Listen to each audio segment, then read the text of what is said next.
Assalamualaikum dan salam sejahtera. Nama saya Nur Raihana Humaira binti Jalil. Hari ini saya akan membentangkan poster yang bertajuk Dakwah dengan Empati, Isu Kesihatan Mental Remaja. Pada masa kini, isu kesihatan mental dalam kalangan remaja semakin meningkat.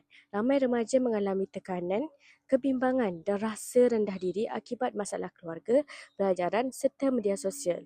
Dalam situasi ini, pendekatan dakwah yang kasar atau suka menghukum boleh menyebabkan mereka semakin menjauh.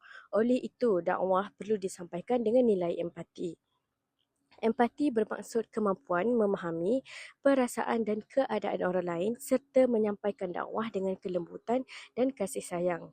Dalam Islam, dakwah bukan sekadar memberi nasihat, tetapi juga menyentuh hati dan membantu individu yang sedang menghadapi kesusahan. Antara amalan empati dalam dakwah ialah mendengar tanpa menghakimi, tidak melabel seseorang sebagai lemah iman, memberi nasihat dengan lembut dan memberikan sokongan emosi kepada mereka yang memerlukan. Contohnya, dalam konteks sebenar, apabila seorang pelajar mengalami tekanan belajar dan mula mengasingkan diri, kita tidak sepatutnya terus mengatakan dia kurang iman atau terlalu sensitif. Sebaliknya, kita boleh mendekatinya dengan bertanya khabar, mendengar masalahnya dan memberi kata-kata semangat. Kadang-kadang, sokongan kecil seperti menemani rakan atau mengajak mereka berbual juga boleh membantu mengurangkan tekanan yang mereka alami.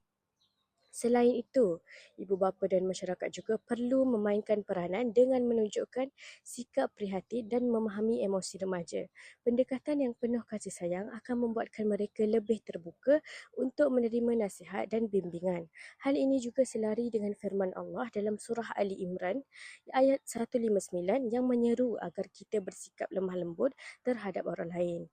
Ayat ini menunjukkan bahawa kelembutan dan rahmat lebih berkesan dalam menyampaikan dakwah berbanding kekerasan.